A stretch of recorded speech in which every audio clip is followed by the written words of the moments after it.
Here I was about to execute this poor bastard like some dime store angel of death, and I realized they were correct. Max Payne is what gaming is at its core. Simple, but fun. Every Max Payne game up until the point of Max Payne 3's release in 2012 have been very straightforward. They are run and gun games with a decent plot that honestly you can just have fun on and get off. Nothing too extraordinary, nothing too complicated. But my nigga, this ain't about the series as a whole. It's about Max Payne 3, so stay focused. I'm gonna have a good time dissecting the game and breaking it down on some real detective shit. Shout out Max Payne, I ain't gonna hold you. But without further ado, I just want to dive straight in to the video. Now, I just want to say this just to play devil's advocate to Max Payne 3. Max Payne 1's story was great, but it was mainly carried by his gameplay and Max's witty commentary throughout the journey. They were decent to good twists and turns and mysteries, but nothing too special. Max Payne 2's plot seemed to actually be interesting due to the balancing of Max's trauma and trying to let go of his wife and deal with the new femme fatale he gets in the shootouts with and like the kiss on, all that shit. But then poetically at the end of the story, tragedy struck again. She was killed. But once again, nothing to out of this world, like nothing too out. Like, you feel me? It was a mainline title game. You feel me? But I don't think it was better than the first one. But that's my opinion. We then arrive at Max Payne 3's story though. On my first 2 playthroughs, and yes, I've beaten Max Payne 3 6 times, nigga, because I genuinely like filling niggas' bodies with that hot shit. You feel me? Straight hollow tips, nigga. But I digress. Max returns in this game though, with his alcoholic ways intact, and popping painkillers to rid himself of his pain mentally and physically. Still not able to let go of his dead wife and daughter in any capacity, he beats himself up mentally for every single decision he makes throughout the game. Just that this time around, he isn't beating himself up in New York or Jersey. He's doing it in South America. Yes, he went overseas to shoot shit up. And I kind of mean that in a literal way, because this time he took a job as a bodyguard for a rich family, the Broncos, which consists of 3 brothers: Rodrigo, a real estate mogul; Victor, a local politician; and a hard-partying brat, Marcelo, who just be off the murkies, I ain't gonna hold you, and blowing these sluts back out. But we begin the mission, the first one, obviously, at said brother Rodrigo's penthouse, where Max sticks out like a sore thumb, with his somber demeanor and looking stoically over the city on some Batman shit and talking to himself like the Joker. This moment is cut short though, when a gang known as the Commando Sombra attacks with the goal of taking Rodrigo, like I roll my R's. Yeah. They end up taking his wife, Fabiana, hostage, and of course Batmax saves the day. We get down to the garage though, and after popping a few tops, we get Rodrigo out that jam. I do want to let you know though, this like rushing type formula, they do that a lot in the game. Like it feels really jumpy, but I guess you just more or less have to piece it together yourself. But continuing on, we get to mission 2, and as I previously mentioned, Rodrigo has a brat partying brother named Marcelo, who we are now guarding at a nightclub in the next mission. And with this being Max Payne, and because we need something to shoot, shit goes very fucking left. Fabiana and her younger sister Giovanna, accompanying Marcelo, are attacked by the Commando Sombra once again. We protect Giovanna throughout the mission, and then we arrive to get her with the semblance that and our partner Passos have something going on. Oh yeah, Passos, I forgot to mention, we didn't just end up in South America. We were recruited by former detective, the aforementioned Passos, who found us in a bar in Hoboken, but we can get to that later. Passos accompanies us throughout a lot of the early game, but in a more passive way, except the stadium mission, and another part of the yacht mission later in the game. And honestly, he isn't much to talk about. He has his motivations, and we have ours. But speaking of the aforementioned stadium mission, after rescuing Giovanna, we then have to deal with the fact that Rodrigo's wife was kidnapped and is now being held for ransom. We get directions of how to get her back, and that's how we end up here to begin with. Now, this is a Max Payne game, and once again, we have to shoot something. So, of course, we get shot. Yeah, a reverse. We get sniped by, honestly, one of the worst snipers in gaming history because, bro, how the fuck can't you hit this thing on an open field? But it's only an arm shot, and after Passos fixes us up, we are right back to normal and putting bullets in skulls. All throughout the mission, we fight 2 different factions of people, one who we are used to at this point, but the other being another factor in the game we don't even know we are participating in. a group of mercenaries, a PMC also known as a private military company known as the Cracha Preto. Like I said, that Cracha. You know what I'm saying? Something like Merryweather out of GTA 5 though. After maneuvering through the stadium, we reach a dead end and things and basically pay ransom money for nothing since we leave with no Fabiano. Due to this failure, we end up just making a real brazen raid attempt on the Commando Somber safe house and try to get Fabiana back that way, which does not work out as well as they still end up escaping with her. After failing once again, and Max constantly berating himself, we take a step back to the past. A better Max. Max less tainted, but still tainted nevertheless. One who isn't bald in undeniable repeat cycles of grief. Well, hold the grief part. We go back to the roots of Max's story, the east side of America. Hoboken, New Jersey. Somewhere new for the Max Payne setting, but all too familiar. Now note, this is 14 years prior to our current chaos. This is an old apocalypse of sorts. But Max is in a bar. Now, I know that sounds like a punchline for a fucking joke or a line, but it's not. He's getting piss drunk with an old academy buddy, Passos, who little does Max know is trying to purposely and solely recruit Max to be a private contractor in Brazil, which we know works because of him working for the Broncos. After killing local mob boss Anthony DeMarco's son in an altercation in the bar and making a spur decision due to Max's weakness, women, we are placed in a cityscape shootout against the mob. We make our way through the bar, dank alley, Max's dark, dingy apartment, a spooky mass graveyard / mausoleum, then a morgue that we surely filled up with all of DeMarco's lackeys. Hey, post-edit Reese here. I just wanted to let you know, quick chime.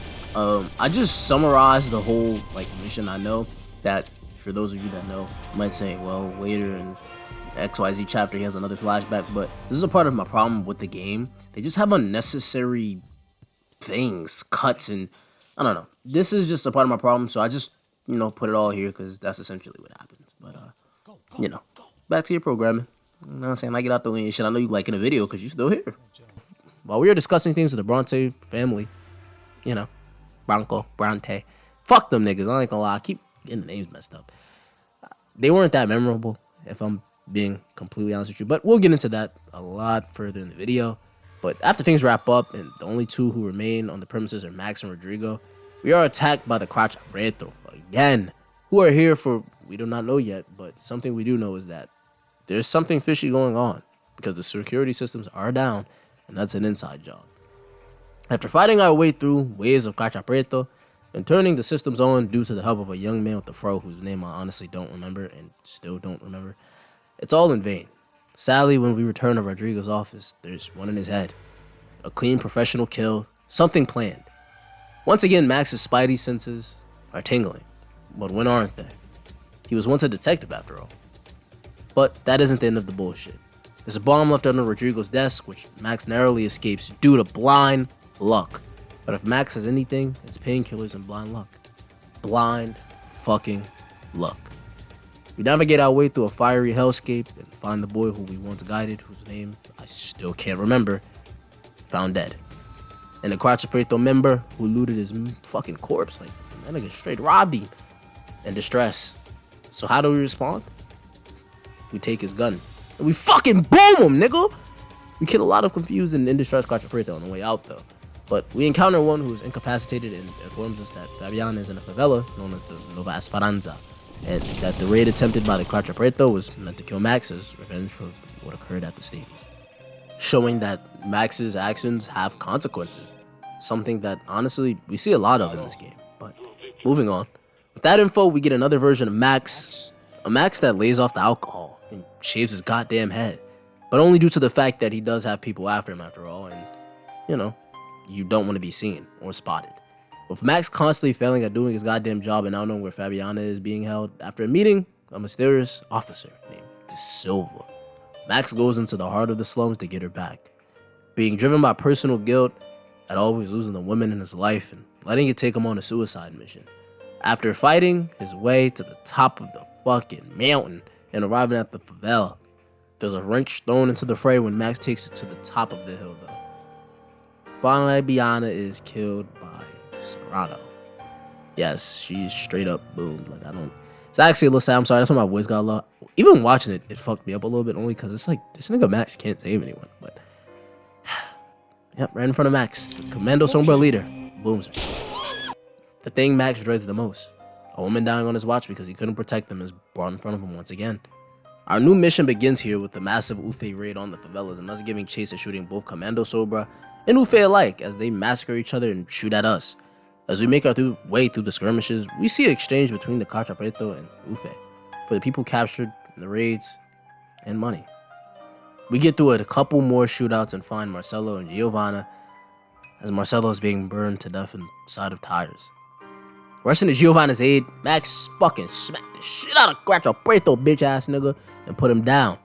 Second in command to Milo, the leader of the Contra Preto, and hides out with Giovanna until sunrise. They end up at a bus station and have to hide after calling Pasos. But after being spotted, we try to escape, but of course have to shoot our way through, as with every location. Cause where would we be without some shell casings hitting the floor? But we shoot a shitload of guys and then end off with a bus ride through the local streets and into a goddamn wall.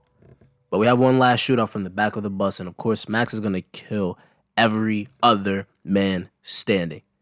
Not knowing Pasos isn't really thinking of rescuing Max, but rescuing his future baby mama Giovanna, which means he leaves us so he can ensure her safety. But we have the mysterious officer, De Silva, to thank for our savior this time, as he arrives after the aftermath, that is Max's shooting gallery. But after retreating to a parking complex, De Silva drops clues and hints to Max about his role and everything that has transpired from the moment we started the game. And boy, is Max in for a treat. Before notifying him that he ran a background check on Pasos and found that he was on Victor's payroll until he hired Max, and after being questioned about what transpired back in Panama, we have another flashback mission into one of Max's first jobs that Phil was referencing. Now, fun fact, Mundo, the boat, or shall I say yacht, this takes place on, is the same yacht design from GTA 5's Yacht. Yes, they reused assets essentially. We get drunk, and after a brief conversation with Marcelo and Pasos, we go back to our room and pass out, which most likely saved Max's life. Bulldozing through enemies and making it through parts of the boat and then off the boat completely, we encounter Pasos and Marcelo, who are acting suspicious, trying to leave with someone on contraband, while not caring to rescue anyone else, not even Max. Pasos escorts us to help the others, and we encounter plenty of men to have a small militia. After killing them, we see a massacre on the roof, which is made up of a bunch of the yacht's partygoers. Max realizes after recounting this memory that he was being set up to be the fall guy for what is the Broncos had going on. De Silva figures that we, Victor, wanted access to the Broncos well, and to garner fame and sympathy, so it would help his election votes. De Silva then shows us a real way we can help instead of just shooting anyone we see as a threat to our fickle cause. We head down to a rundown building that apparently is being used by the Ufe and Contra Preto to basically store prisoners or whatever freaky things are going on in the building. We maneuver through it and almost instantaneously can see this building is used for either executions or something sinister. Continuing through the building, we see it's actually being used as a fucking organ harvesting type gig on some oddball shit, creepy shit. So we blow it to hell. But in the mission's finale, we are saved by Pasos, who is here trying to rectify the wrong he did to Max. After the last second save by Pasos, a nice little send-off for him and Giovanna, we arrive at our penultimate mission, and one of my favorites, the police station otherwise known as the Ufe headquarters. We turn ourselves in so that we can get as close as possible to the captain of the Ufe, who was in on Victor Bronco's plan and on the going-ons that took place. Max breaks out of the interrogation room on cue and begins the assault. Throughout the assault, Max takes on hordes of Ufe, and they do anything they can to stop him, including multiple ambushes, an APC tank, and tear gas usage. But eventually Max has a breakthrough and runs into second command of the Ufe. After gunning him down, Max charges into the office where we see the Ufe captain shredding papers and destroying evidence. And when about to solve problems like he always does, Max is caught off guard by Victor, who holds him at gunpoint and then proceeds to flee with the Ufe leader after Max gets the one up. I think it's funny to note here, Max's frustration, it just made me chuckle in my later playthroughs since I felt the same way. More on that later. In the game finale though, we arrive at a grandioso setting, an airport. Yes, a airport. And I know how I said that probably gives you a perception of what I think, but you're wrong, because, well, just hold on to that thought. This part's already getting long. We have come to get Victor, and this is either going to end in his death or ours. And the way things are looking, I'm not going to lie, things aren't going to end well for Max. But the wild card here that not everyone understands is Max's blind luck. His blind fucking luck. After being spotted in the airport, Max begins the mission with everyone already on high alert. Max begins the shooting that must always occur in stylish fashion, with him on a conveyor belt into a room full of Ufe. At least he had a deagle though. Bulldozing through there and into the main area of the airport, and then heading to board a train so he can catch up to Victor before he boards his plane.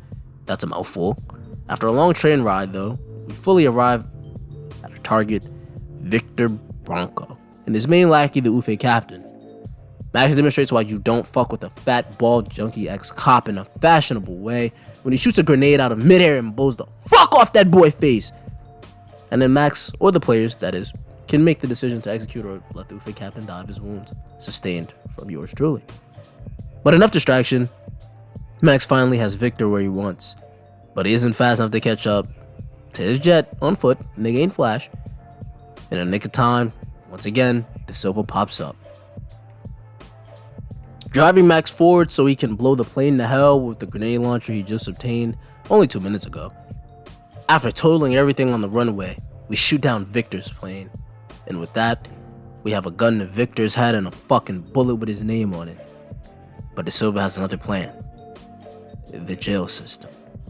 And with Max knowing he will be out just as soon as he is in, and Victor even taunting him about it, Max doesn't kill him, but leaves him with a permanent limp he will never forget. I ain't gonna hold you. But he ain't got long to fucking forget this shit. We cut to an epilogue that takes place a week later in Bahia, whatever the fuck. And we see Max watching the news and hear that the Ufe captain we killed, yeah, the whole battalion has been disbanded indefinitely due to their connections to the harvesting ring. And meanwhile, Victor is found hanged in his cell under mysterious circumstances. With that info being heard, things are essentially wrapped up for us, for Max at least. That's all we can hope as Max walks into the sunset and hopefully towards a better path with less shooting and drinking and pills and just less bad, honestly.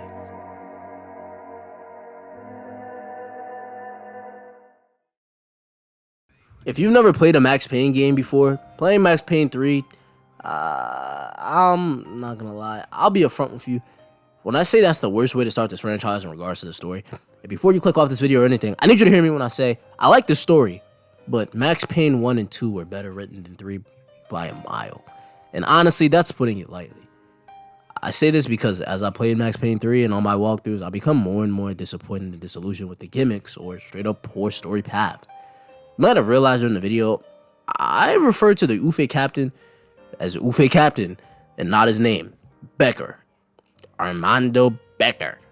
And even his second in command, who we killed in the penultimate mission, he had a name. Botmeyer. And if I'm being honest, I don't remember hearing it once on any of my 5+ playthroughs. Milo Rigo, Alvaro Neves. Those names I know you have not yet heard in this video because I had to Google them to honestly remember who they are. Milo being the right-hand man of the Cacha Preto and Alvaro being the leader. But what else are they? Forgettable. All of them. And there's more names like Serrano, the leader of the Comando Sober, who's the only person that actually stuck with me. And that's because he actually was a recurrent, interesting phenomenon later in the game, especially. But after that, there's nothing. Every single villain was empty and just a character model I was going to shoot at one point or another.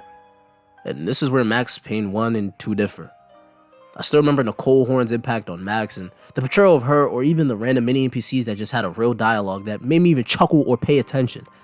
Or even Vladimir Lim and Valerie Winterson.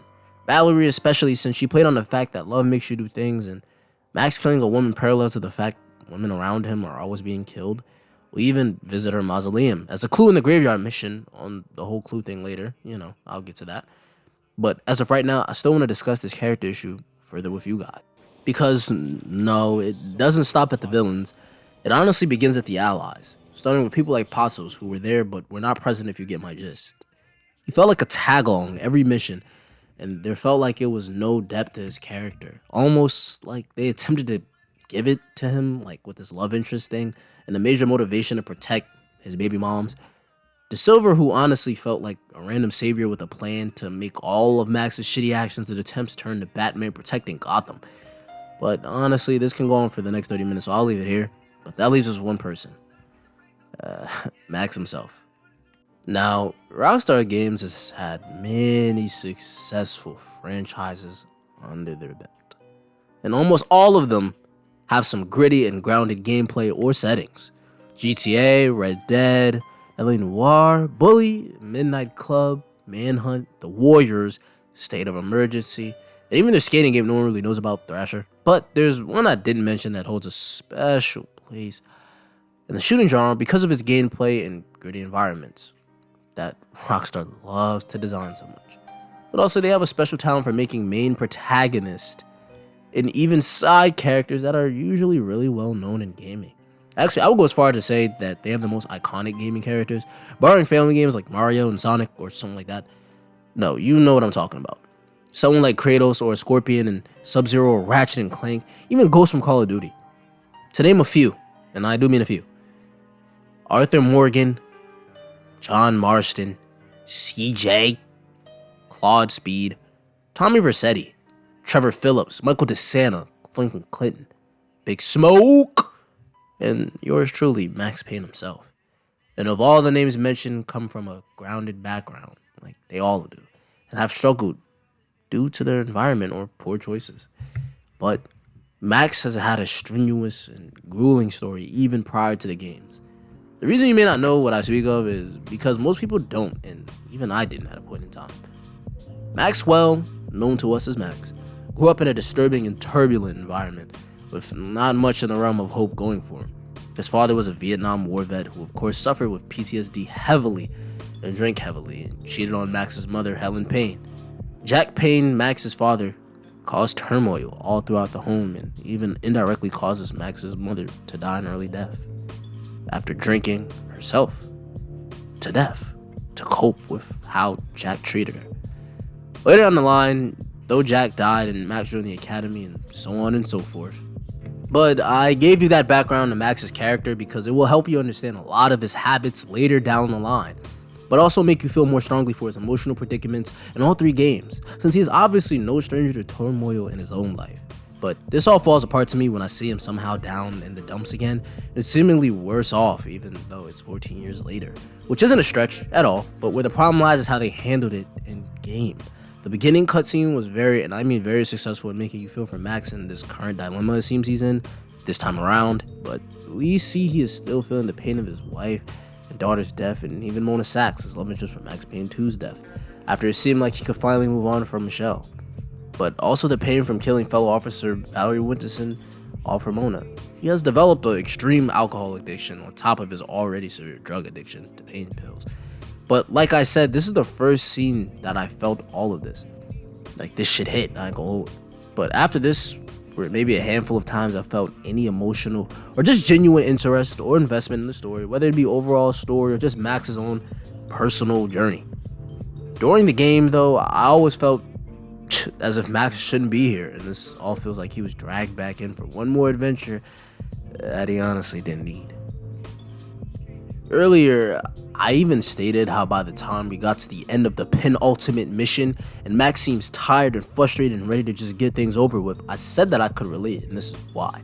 Because I always felt as though me and Max were grudgingly stopping through these levels, bar chapter 4 and 8, which funny enough are both flashback missions to when he was fleeing Hoboken. And then the last two chapters, 13 and 14, but that leaves 10 other chapters that are, good, mid, boring, maybe, or something of the sorts, but I don't know. One or two just feeling bad. This is mainly because they usually felt very samey. That's because the villains had no real goal and their backdrops of where they would dwell or terrorize had no life or direction when it came to design. But that same problem lingers all throughout Max Payne 3. The shining positive, though, was Max's narration and inner battles, the ones that can bury a man early. I stated earlier that the first scene had me hooked, but I want to mention any scene where Max was boozed and relieving trauma was so well done that, it kind of made me forget sometimes that I didn't really think it would fit for him to have another game, but the direction they took. And that's also in part to the voice actor James McCaffrey, who they weren't going to let come back for the role, but came to their senses, thank God, because hearing his voice genuinely makes Max come alive, and the depression amps up by 10. I feel like Max definitely deserved better cast members though, like back in Max Payne 2, watching him and Mona Sack shoot the shit, literally, and having the tension that was visible to any player, but then going to Max Payne 3, and he has Passos, who's as dry as a Tylenol pill, was a horrible it was just horrible for the game, because obviously, like, nigga sucked. Even the smaller characters just had no life besides Marcelo. Actually, no. Yeah, I like Marcelo. And this little random kid who I knew for 33 seconds, seeing as though there were so many people and I can only say Max meant anything makes the story a failure in the regard of characters and even setting. I feel like somewhere else, like a Chicago or even a Miami, would have been better. Chicago still gives that dingy, gritty aesthetic that Max Payne always has, and Miami's a nice change of pace is all. Especially after the somewhat cool but also headache-inducing motion comic style they had, instead of the classic comics they had that honestly allow for more noir-like storytelling. I want to move on from this though, because thinking about it overall kind of makes me think of what could have been. But hey, this is what we got. Now, I want to start this shit off the right way. You feel me? I don't want to come crazy or nothing like that. But we're getting into the gameplay. Now, if there's two words that could describe Max Payne in total, it's bullet time, nigga. And also, Max Payne, which till this day, I've never researched my theory, but I believe his name is a play on words. Like Max Payne, like, you know, maximum pain, like all the supreme pain, like, you know what I'm saying? But I don't know. Let me know in the comments below. Bullet time is the foundation of Max Payne, and man, this time around, they knew better than to really touch it, as it was essentially perfected the first time around. Painkiller still worked the same, you know, although they added a really cool feature that's honestly a bailout, if I'm just being a bean, and it's the last stand mechanic. Whenever your health bar maxes out, no pun intended, you enter an incapacitated state, and if you are able to get a shot off on said person who downed you, no matter where they are, a hit is an instantaneous kill. And Max will be revived.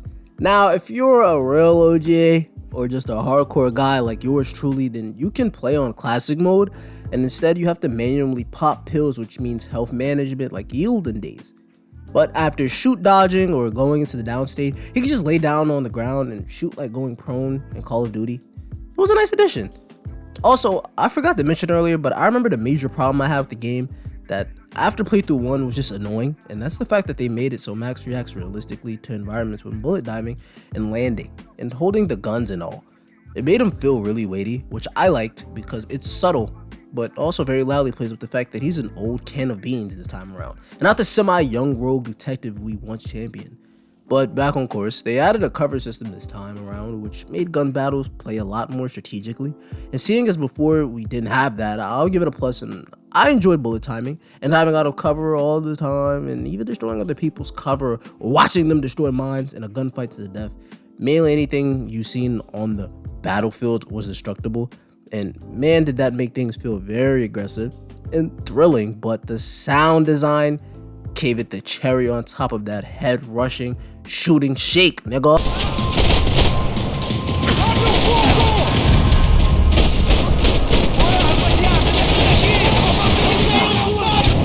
This all thanks to Rockstars Rage Engine used in GTA 4 and Red Dead Redemption. But what's in the shooting shake that tastes oh so good? Well, let me explain it to you, because I got the recipe, baby. Did you worry? Bullets are the key to this one. And that's because watching bullets rip apart your enemy or even overkilling your enemy and watching them react in different ways to the different types of guns they're being dominated with was such a pleasant treat that always turned up the heat, especially with the bullet cam showing you your gruesome, work after the fact. They also added a collectathon in the form of golden guns, which deal 10% increased damage, increase the ammo capacity per magazine, and of course turns the weapon gold. But you have to find all the weapon parts, of course, and they are spread out in each level. It was a welcome addition that didn't seem too out of place, especially when you have a plethora of weapons, and being able to wield any combination of one-handed weapons to form your own deadly duo of bullets. But that comes at the cost of not being able to hold a primary bigger weapon, like a shotgun or assault rifle. This made combat include a form of planning that honestly I'd say was missing from the first two games. Although there's something I neglect to mention when speaking on the shooting recipe, and that's the on-rail shooting moments that I don't really like at all. For one reason, and that can be summarized in one word: movement. Max Payne is all about shooting and moving. And when one of those are stripped from you, it feels like almost like I'm being violated. Cause why am I not bullet timing or diving right now? I know it's meant to break up the gameplay and introduce a new thing to do, but it was almost a poor choice due to the fact it was never really interesting. Every time I played, I hated and dreaded the boat shootout with Passos, except the part of it where you went through a tight canal, and it was explosive to shoot at every turn. But even the helicopter section and the nightclub mission, and etc., it was just... But the only one I genuinely liked was the bus drive-by. Now that was a good bit of fun. I do think they should have found a better way to switch up the gameplay though, because a lot of the on-rail sequences were really momentum stopping. Trust me, when I say though, they weren't my biggest problem with the game. No. Let me tell you what really ruffled my jimmies, and I mean ruffled them good and hard.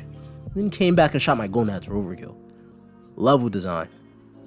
The level design was outstandingly ass and just unforgivingly poor at times. And no, not for any one reason, but multiple. To start, it had no goddamn character. It just felt like I was going from shooting gallery to shooting gallery at times, and that was it. The only thing they had to do was extracurricular. Besides collecting golden parts, was also looking for the clues on each level, and if I'm being honest, it was actually a likable feature when you found one, but it's only because it played on the fact of Max being a former detective after all. But also some of them just had that rockstar charm and bizarreness that I enjoyed. It was cool for what it was, I'll give it that. But all the same, there wasn't much of any character or just unique moments or environments that really felt fun to shoot in. Chapter 1 stage was very mid, but it was also the intro stage, so hey, I'll give it the benefit of the doubt. But that stops right there. Chapter 2, the nightclub, started off really strong for me, but declined so quickly, especially when I had to go through an on-rail shooting section that wasn't that interesting. But hey, it wasn't the end of the world. It was just the decline of it. Chapter 3, the stadium, was also pretty enjoyable, all around. Even the sniping section in which we protect Passos from the unknown mercenaries attacking the deal we came to do. But Chapter 4, man, I was actually happy.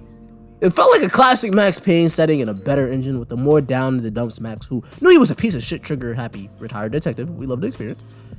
The level was beautifully designed, even though it took place in the dirty, dank parts of Awoken. Starting with a bang and setting off the chaos immediately, and then moving through familiar but well-designed areas that work in tandem with all the controls and movement and gunplay just going hand in hand with each other, feeling like a Hoboken killing machine. Then arriving at where Max has been laying his head for a while, and boom, chaos being set ablaze there in a cool way. Then going from rooftop to rooftop and then back down again was just an experience that felt really tight and well put together, even though it all takes place on maybe 2 blocks. But that's a high you don't really get so many times in this game, especially not anytime soon after this chapter. Chapter 5 takes us on a raid on Comendo Sombra to obtain Fabiana, and honestly the level was more mid, but to break up the mid they added an on-rail section I wasn't too fond of. They also have a very weird gimmick going at the beginning of the mission where you have a silenced pistol that is never seen until way later, and even then it's very poorly used as it is here. Saying as though the stealth is poor, and even if you manage to stealth the first 5 enemies, you end up being spotted anyways, and this is all within the first 3 minutes of the level, no less, which just annoyed me more than anything, because it was an empty objective that I attempted plenty of times. Just a forgettable experience that felt tacked on. Chapter 6 was the definition of it came and it performed. Shooting arenas gave the level a good feel and ample spacing, which isn't really a thing in this game when you get to further levels, but hey, let's not get ahead of ourselves. The level consisted of short shootouts that were to the point and even a mini boss of sorts, then more of a cinematic piece at the end, which wasn't too shabby.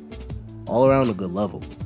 Chapter 7 is our first level as fat, bald, angry Max, and it was actually pretty good.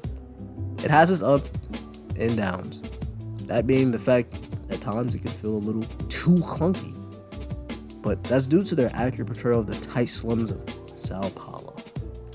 It was nice to see a gritty arena that wasn't New Jersey or New York, but also it just had good moments like the rising chain we hang on to, which is just fun to try and shoot everyone before we get off, and get all the way to the top.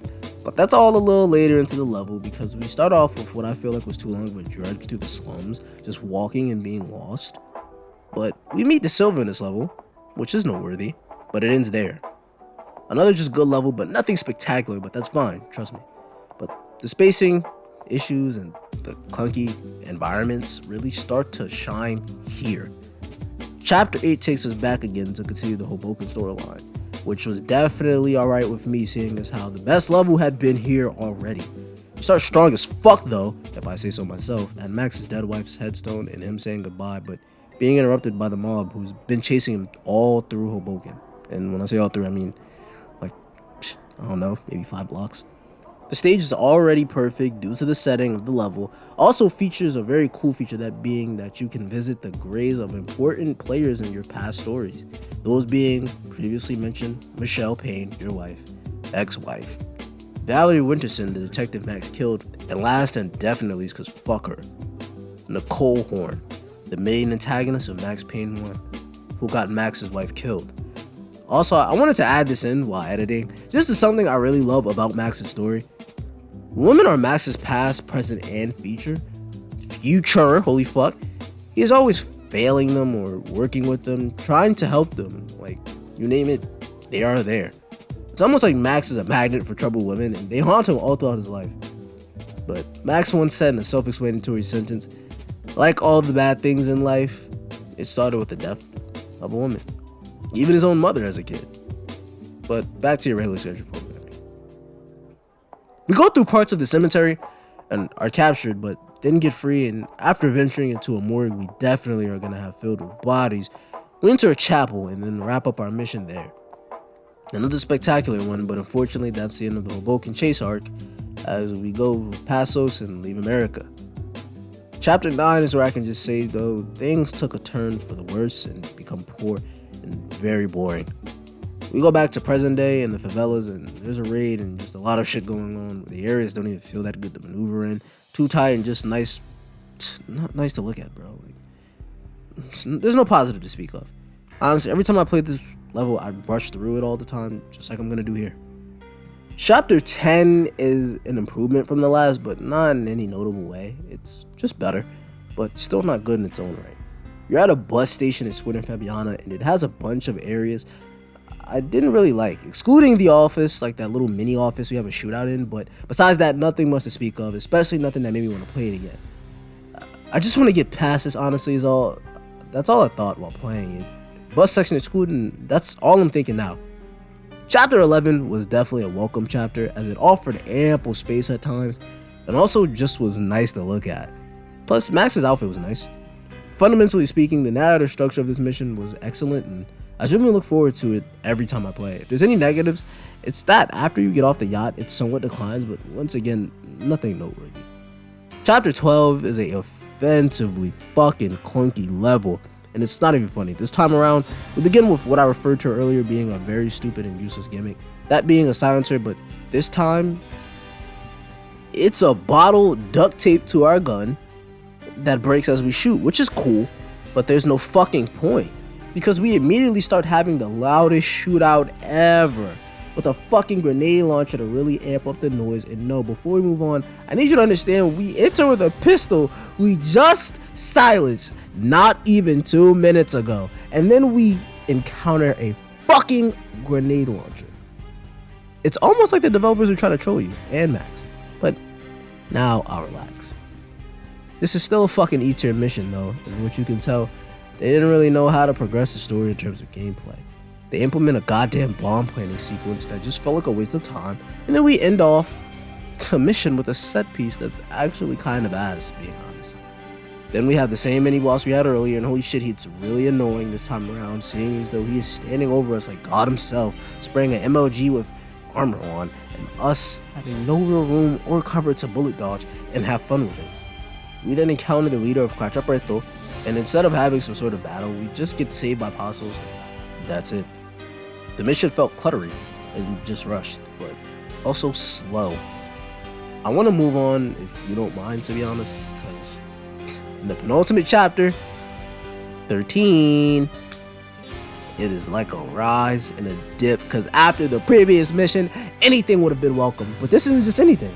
It's actually a level I like a lot. Maybe the ending, but, you know, I don't know about that, you know? But we ain't there yet. We are in Ufe headquarters, and it's tight, but feels fair and comfortable, and goes at a breakneck pace, and Max's look here is It just feels like we were coming to the end of a long journey.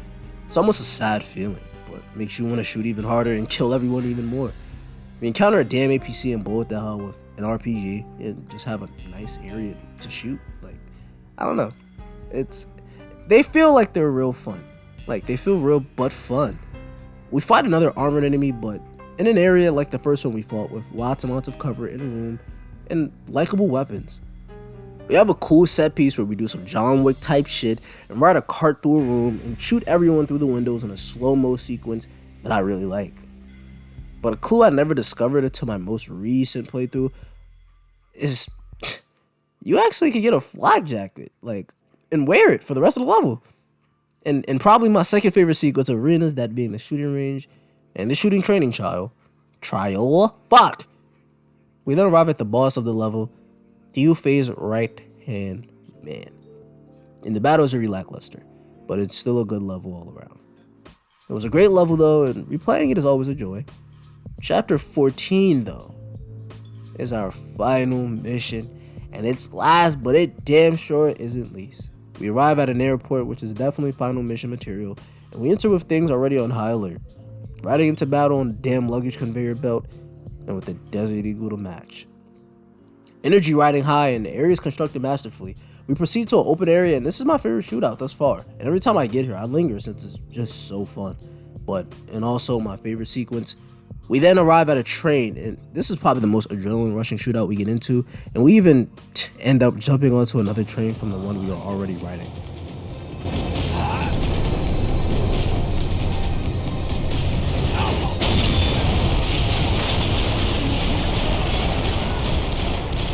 After the flawless train riding, we arrive at our penultimate boss, the Ufe captain, and we have a shootout with his lackeys while shooting his grenades out the air. The managing of it all is what makes it so fun too, but after dealing with him, we can kill him like an angel of death or let him bleed to death. And after that, we begin our final crusade down a runway and after a plane. Max holding a grenade launcher and carry out the window, he totals everything on the runway and then brings down our main villain's flight. And with that, the gameplay ends there. I won't be speaking on multiplayer and such because, well, the servers are off on Xbox and all I have are faint memories of when I was a wee lad. Now, if you haven't gathered thus far, and even by the title, I consider Max Payne 3 a masterpiece. But it's one with many flaws. But also, when it does right, it does amazingly well.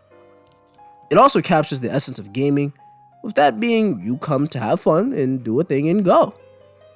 The shooting is something mastercrafted and well made, and so is the movement, when there's enough space to properly use it. I played Max Payne over and over and over again, and every time I shoot someone, FBI, relax, I'm saying, it's a visceral feeling, something I know at the time you didn't really get elsewhere, and even now you can't get too much of. I appreciate the franchise and what it brought to gaming. You might not understand, but bullet time is something Max Payne introduced on the scene, made a lot of developers try to imitate. Vanquish, Super Hot, Stranglehold, My Friend Pedro, and I'll stop naming there, or else we might be here for a while. They say the third game in a series is usually the worst because the stigma is that sequels are always worse. Just like at The Last of Us 2 or even Horizon Zero Dawn 2. It's hard to constantly improve. In this case, though, I feel as though the third game is tied as best with the first one, or the best. It brings a story we all love to a close that is very well deserved, and let us shoot our way to it the way we know how. Popping painkillers and slow-mo shooting. Watching a much more hardened Max was a treat, and if I'm being frank, no castle, that I don't really see anywhere else for the character to go. Although I'll miss the gameplay, and thankfully that's not the end, as we will be getting a Max Payne 1 and 2 remake, and hopefully that doesn't turn out like the GTA Definitive Trilogy. But here's to hoping we also get a Max Payne 3 remaster or just a new game in general. Now, if you guys don't mind, I'm gonna go make the next video, and hint. Actually, there's no hint, because I don't know what it's gonna be. But like the video, subscribe, and leave a comment so I can see if my thoughts aren't the popular opinion, which would throw me off, honestly. But alright, I'm gonna keep rambling if I don't just stop, so I'm gonna stop. I'm stopping. Alright. Bye.